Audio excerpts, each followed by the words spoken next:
जय श्रीराम।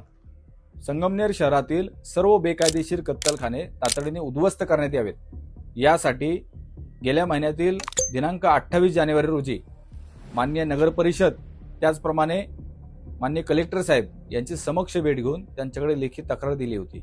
परंतु गोमाफियांनी प्रशासनाच्या नाकावर टिचून पुन्हा संगमनेर शहरामध्ये मोठ्या प्रमाणात गायीची कत्तल केली।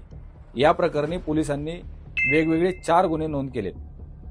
सर्व कत्तलखाने उद्ध्वस्त करण्यात यावेत, यासाठी पुन्हा मी दिनांक 11 फेब्रुवारी रोजी माननीय नगर परिषद मुख्याधिकारी साहेबांची समक्ष भेट घेतली आणि आपण जर कत्तलखाने तातडीने उद्ध्वस्त केले नाही तर मी आपल्या विरुद्ध माननीय न्यायालयामध्ये जाईल आणि गोमातेच्या रक्षणासाठी दाद मागेल, अशा आशयाचे लेखी पत्र मी माननीय मुख्याधिकारी साहेबांना दिलं।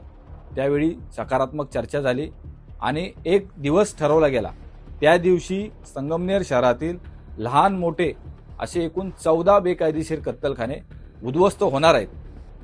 कत्तलखाने उद्ध्वस्त करण्याची भूमिका घेतल्याबद्दल मी नगर परिषदेचे मनापासून आभार मानतो, त्यांना धन्यवाद देतो। दुसरी गोष्ट, पदवीधराचे आमदार माननीय श्री सत्यजितजी तांबे साहेब, त्याचप्रमाणे संगमनेर शहराचे आमदार माननीय श्री अमोलजी खताळ साहेब यांच्याशी देखील माझं बोलणं झालं।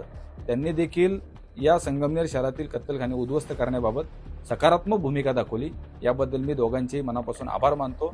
परमेश्वराचे कृपेने आणि गोमातेच्या आशीर्वादाने नक्कीच संगमनेर शहरातील लवकरात लवकर सर्व बेकायदेशीर कत्तलखाने उद्ध्वस्त होतील असा आम्हाला विश्वास आहे। धन्यवाद। जय श्रीराम, जय गोमाता।